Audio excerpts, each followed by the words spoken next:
मैं एम नफीस सलमानी, आप देख रहे हैं भारत न्यूज। मैं आपको बताता चलूँ, मैं पहुंच चुका हूं, जैसे कि आपने देख लिया, यूनाइटेड मुस्लिम मोर्चे के ऑफिस पर, और ये दिल्ली के अंदर स्थित, यानी कि दिल्ली के ललिता पार्क लक्ष्मी नगर के अंदर मौजूद है। और मैं आपको बताता चलूँ ज़रा कि भाई मैं क्यों इस तरह से आपको दिखाना चाह रहा हूँ। हालांकि सुबह का 9 साढ़े 9 बजे का समय है इस समय, और मैं सवेरे सवेरे यहाँ पहुँच गया हूँ। मुझे खबर मिली है यहाँ की कि यहाँ पर एक कॉन्फ्रेंस होने वाली है अनुच्छेद 341 को लेकर। हालांकि मैं पहले भी कई बार यहाँ पर कॉन्फ्रेंस कवर कर चुका हूँ और पीटीसी वगैरह यहाँ पे बयान ले चुका हूँ। और आपको बताता चलूँ, ये डॉक्टर एजाज अली का ऑफिस है, और मैं आपको दिखाना चाहूँगा कि भाई असल मामला क्या है। मुझे कुछ दिखाई भी दे रहे हैं यहाँ पर। मैं आ तो गया हूँ जल्दी सवेरे सवेरे। जहांगीर हैं ये, जो कि यहाँ इंचार्ज हैं। जहांगीर साहब, स्वागत है आपका भारत न्यूज़ में। भारत न्यूज़ में स्वागत है। जी सर, मुझे ये बताइए, प्रेस कॉन्फ्रेंस किस समय है? 1 बजे प्रेस कॉन्फ्रेंस है। यही मैसेज मेरे पास भी आया है, 1 बजे का कॉन्फ्रेंस है। मैं आपको दिखाना चाहूँगा, थोड़ा सा ज़रा मुझे ये जगह दिखाएं। देखिए, ये आप समझ रहे होंगे मैं क्या पोटली सोटली दिखा रहा हूँ आपको। मैं बताता चलूँ आपको कि ये सब किताबें हैं यहाँ पर। बैनर कुछ कह रहे हैं, बैनर भी मुझे बूढ़े बूढ़े से नज़र आ रहे हैं, यानी कि जैसे बुढ़ापा आ जाता है बैनरों को। तो ये देखिए, ये बैनर आप जरा पढ़ें ध्यान से। काला कानून के खिलाफ तहरीक, आरक्षण की 3 धाराएं, इसमें जिक्र किया गया है, यानी कि 340 पिछड़े वर्ग के लिए कोई धार्मिक प्रतिबंध नहीं। फिर 340 आ गया है शेड्यूल कास्ट के लिए। फिर 342 शेड्यूल कास्ट ड्राइव के लिए है, इस पर भी कोई धार्मिक प्रतिबंध नहीं है।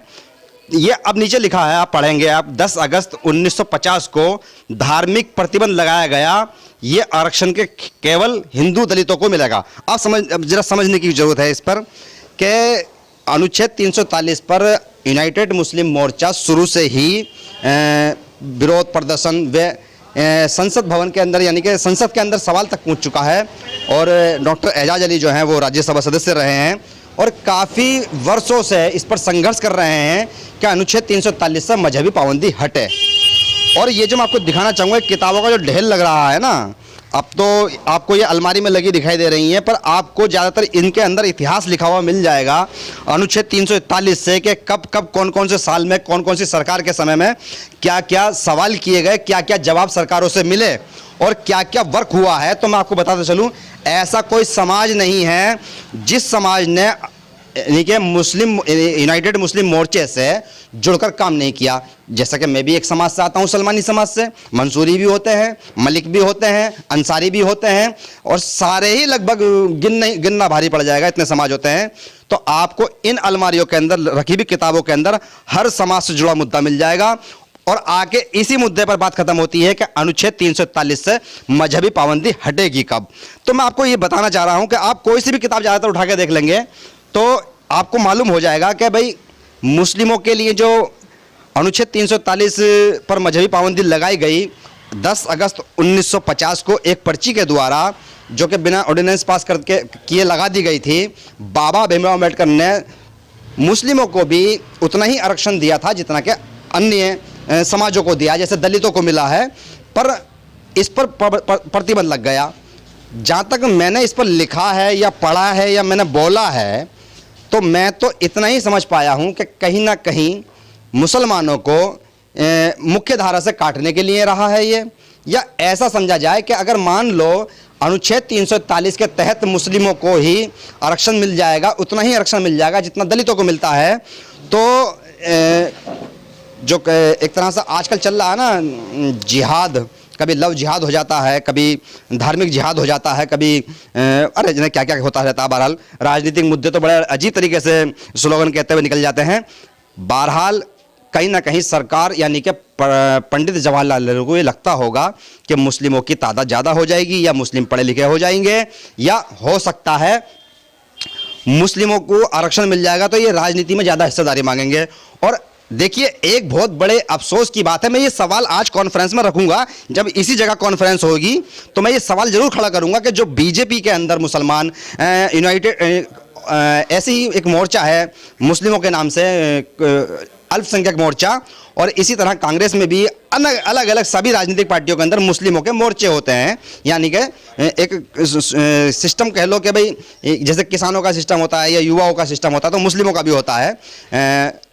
तो सबके लिए जगह होती है और सभी पार्टियों में मुसलमान बराबर के हिस्सेदार और कार्यकर्ता होते हैं।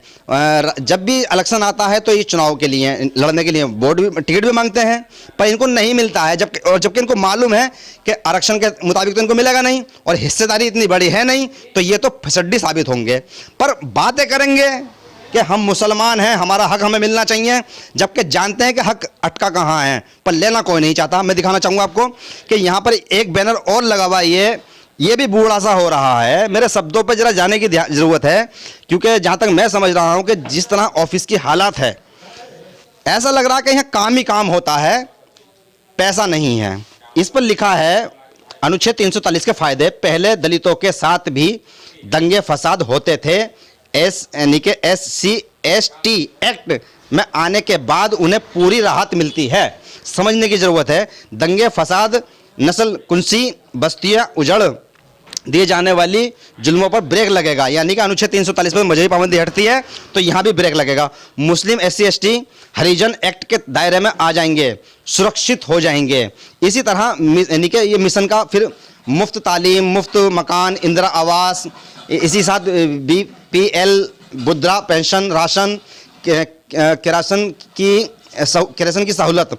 और इसी तरह लिखा हुआ है, थोड़ा सा मैं और नज़दीक जाना चाहूँगा, गैर सूदी कर्ज, यानी कि बिना सूद के कर्ज मिलना बैंकों से आसान हो जाएगा। गांव मोहल्लों में छोटे बड़े स्कूल सरकारी भी खुलेंगे और इलाज में सहूलत। फ़ायदे यानी कि 1 नंबर फ़ायदा, 2 नंबर फ़ायदे, ये इस तरह से है। धारा 341 में शामिल होने से 2 बड़े फ़ायदे यहाँ मिले गए। ये यूनाइटेड मुस्लिम मोर्चा कह रहा है और हकीकत भी यही है। हकीकत भी यही है कि अगर यूनाइटेड मुस्लिम मोर्चा ने ये बैनर लगाए हैं यहाँ पर और इसके राष्ट्रीय अध्यक्ष डॉक्टर एजाज अली हैं और ये वर्षों से इस लड़ाई को लड़ रहे हैं, तो मैं ये जानना चाहता हूँ, आपसे ये पूछना चाहता हूँ कि मुस्लिमों की समझ में यह मुद्दा क्यों नहीं आ रहा? मुस्लिम इस पर बात क्यों नहीं करते? मुस्लिम इससे जुड़ते क्यों नहीं?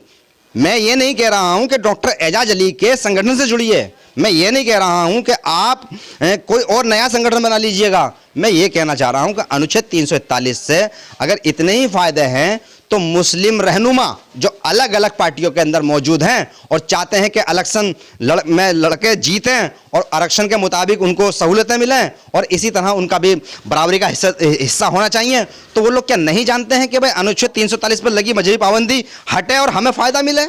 तो क्यों नहीं इस मुद्दे से जुड़ते हैं? ये एक बड़ा सवाल है। जब कॉन्फ्रेंस होगी मैं मालूम ये करूंगा ज़रूर, और मैं ये भी जानने की कोशिश करूंगा कि आज की कॉन्फ्रेंस के अंदर क्या कुछ नया होने वाला है या कुछ किस मुद्दों पे बात होगी।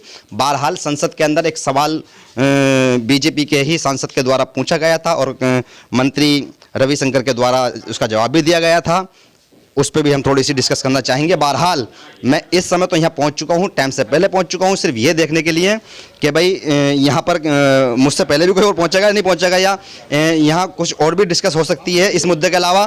तो आप देख सकते हैं कि बैनरों की तो यहाँ पर भीड़ लगी है और ये सारे बैनर काफ़ी पुराने हो चुके हैं और देखने से पता पड़ता है कि संघर्ष तो बड़ा मजबूत रहा होगा, पर कहीं ना कहीं जो देखने को आ रहा है कि भाई जिस तरह से, भाई मैं तो चलो मीडिया से हूं तो मैं जानता हूं इस बात को कि भाई कितना संघर्ष हो रहा है कितना नहीं हो रहा है, पर देखना यह है कि आप लोगों को कितना मालूम है, खास करके उन समाजों को कितना मालूम है जो दबे कुचले और अति पिछड़े वर्ग में आते हैं। तो अनुच्छेद 340 के फायदे से संबंधित जो ये प्रेस कॉन्फ्रेंस यहाँ पे होने जा रही है इसको भी देखिएगा और मैं कोशिश करता हूँ इसी वीडियो के अंदर आपको शामिल कर दिया जाए, नहीं तो इससे ऊपर वाली वीडियो में आपको ये कॉन्फ्रेंस मिलेगी, क्योंकि ऐसा होता है हम लोग इसको यूट्यूब पे दिखा रहे हैं, फेसबुक पे दिखा रहे हैं, तो आपको वीडियो ज़्यादा बड़ा लग रहा है तो हम 2 हिस्सों में कर सकते हैं, प्रेस कॉन्फ्रेंस अलग और ये मेरी पीटीसी अलग। तो आपको मैंने यही बताने की कोशिश की है कि अनुच्छेद 340 का जो मुद्दा शुरू से चला आ रहा है डॉक्टर एजाज अली के ऑफिस से, और इस संगठन का नाम है यूनाइटेड मुस्लिम मोर्चा, और इसका अहम और मेन मुद्दा यही है कि अनुच्छेद 340 से मजहबी पाबंदी हटे। तो आप बने रहिए मेरे साथ।